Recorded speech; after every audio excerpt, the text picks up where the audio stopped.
first of all, what attracted you to the character? Man, Chi-Chi is, I mean, I grew up watching the cartoons, so I love Chi-Chi. And the great thing about Chi-Chi is any girl can relate to her. You know, the Chi-Chi in the film. She's a bit different from the manga and the cartoons. But, you know, she's powerful and she's independent and she kicks a lot of butt. And so, you know, who wouldn't be attracted to playing Chi-Chi? I absolutely agree. And you, what attracted you to Goku? The sexy hair. Is it the hair? Yeah. Yeah, just the hair. No, I mean, like, I was a big fan of Dragon Ball, you know?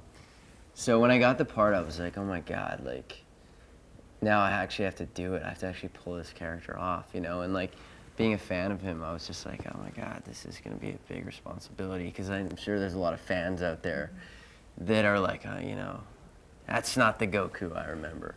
But I just was really honored to play this part, and it was a great time. I loved playing this character. It's everything that you look for, like, you know, as an actor, is like, we were challenged, you know, physically, like, we were drilled to the core. And, I mean, it's like life or death stakes. It's, you know, we're taking on the apocalypse, evil forces. It's always good versus evil. Yeah. So are you a manga fan? Were you a manga fan before this movie? You know, I was more into the cartoons. Okay. And you? Have you ever read these mangas? Yeah, I mean, I was like, I got into like, I was a total comic book nerd, like, growing up. But I was more into like Mad magazines, and I got into like Astro Boy, because like people told me like I looked like Astro Boy, because I was like this kind of like chubby haired little like weird, you know, I always like spike my hair up and as a kid. So I liked, you know, yeah, I liked manga. Excellent. So can you both give me just a brief background about each of your characters? Sure. Well, in the film, Chi-Chi is kind of the it girl. You know, she dates the high school jock. She hangs out with the in crowd. She is a social butterfly. And, you know, later on in the film, you discover that she kind of lives this double life. Like, she loves to fight. She loves martial arts. She loves to compete. And it's a big part of her life, and it's very important. And, you know, she cares a lot about Goku. And, you know, throughout the film, their paths cross, and I feel like it's at times when Goku, you know, she brings things out of him that helps him continue his journey. Yeah, she's kind of like, she's his like inspiration. Like, she makes him a better fighter. She pushes him to do more, you know? And Goku's kind of like someone where he's like not, she understands, he like, you know, Goku can like take on, he can save the world, he can like fight anyone. And, oh shit, I just gave away the end of the movie. He, you know, he can do anything. He can like fight. He can do all these really powerful things, but he can't put his sentence together. He can barely talk to a girl, you know? He's someone who like doesn't know who he is if he's not fighting. Okay. Now, you both have some pretty crazy fight scenes in this movie. Was the training absolutely grueling? Man, they're telling him to eat whatever he wants, and they're telling me to cut out all the good stuff. What? So I'm telling Eat whatever I want? Why? They're like, well, No way. they're telling you. I cut out They were telling you to put on the pounds. Yeah, put on the pounds. They were telling me to lay off all the good, delicious stuff in the world. Like, Why?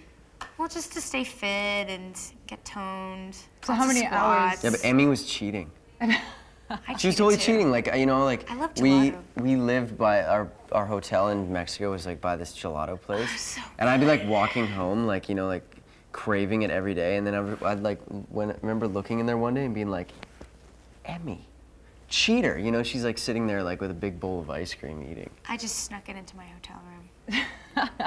Now, you know, from Samurai Girl to this, you're quite a little scrapper on film, let's say. Do you have a background in doing martial arts, or this is for Yeah. some reason just happened like this? You know, I'm Korean American, so when I was a child, my parents forced me into taking Taekwondo lessons, and I did it for about a week, and then I sprained my finger and I gave up. Oh. But I'm just joking. Oh, no, it's true. But I also did a show, Samurai Girl, so I did some martial arts, not really, but, you know, it was a great foundation to learn even more for Dragon Ball. Is this the most that you've done, martial arts In wise? fighting? Yeah. Yeah, I mean, I'm not a fighter. I'm a lover. I remember I fought once in like grade 6, and like after the fight, I like went up and gave the kid a hug. I was like, man, I'm sorry. I was like, I have no reason to fight you. I just fought you because everyone pushed me to fight, you know? So I'm not like a huge fighter, but I definitely, you know, for me, the fighting we learned in this was more of a dance. It was like very graceful, and it was, you know, finding that essence of silence within yourself that is the samurai. You know, I learned a lot about like philosophy and spirituality like through fighting. Now there's been a lot of talk on blogs and on websites about hair. This is about hair, this movie, and both you guys have your natural hair. Were you bummed out about that? I mean, did you want to bring your characters to a more manga level with crazier hair? Did you feel like you missed out on anything by sitting for 6 hours of wigs? No, I mean, that was like my first thing too. I was like, you know, after I got the part, I was like, well, what are we gonna do with the hair? Like, the hair's important. Like, I really want to be able to pull off the hair. This is what we ended up with, you know, but like, we tried everything. I mean, like, there was like one day where they like straight ironed my hair and I looked like a boy band. And I was just like, no, this doesn't work. I don't like this. You know, and then I wanted to like try out like dreadlocks, like crazy, you know, twisted dreadlock hair. This is what they ended up with, you know, after 30 bottles of hairspray later. Do you guys think this is going to do justice to the Dragon Ball fans? They're going to be happy with this? Well, I mean, I'm a Dragon Ball fan, and I saw the movie 2 weeks ago, and it's good. I promise you, it is good. It's an hour and 40 minutes. It's very fun. And it's action-packed, and it's sweet, and there's all these great elements, and there's, kid you not a dull moment. Okay.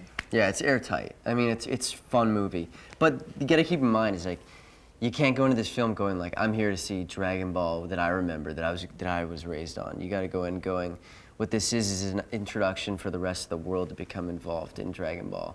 And you can't start a movie where all of a sudden there's like a ninja running around in a, you know, an orange suit, you know, because the rest of the world will go like, what? I don't get it. So this movie is the hero's journey. It's about a regular kid realizing that he's Goku, realizing that he's meant for something more, and it's a fun movie. It's fun.